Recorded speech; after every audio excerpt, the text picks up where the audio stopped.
You're not being fair, Mr. Chair.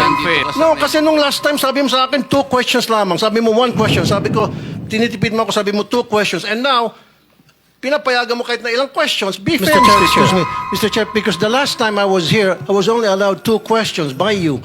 And yet, mga kasamahan ko rito, bilang respeto sa mga kasamahan ko, they were allowed na 1 to sawa. Dapat maging fair ka, Mr. Chair. Pag sinabi mong 2 questions, 2 minutes talaga, you have to stick with it. You're not being fair, Mr. Chair. I am fair kasi nandito ka sa... No, kasi nung last time, sabi mo sa akin, 2 questions lamang. Sabi mo 1 question. Sabi ko, tinitipid mo ako, sabi mo 2 questions. And now, pinapayagan mo kahit na ilang questions. Be fair, Mr. Chair.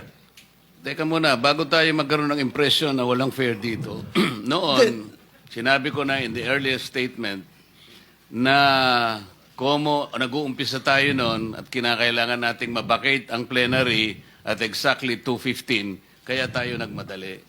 Kaya naman sabi ko sa inyo, pasensya na muna. Ngayon, sa dami ng gustong magtanong, kaya binigyan natin ng tigpa 5 minutes ngayon. Kaya lang, I am following a schedule here.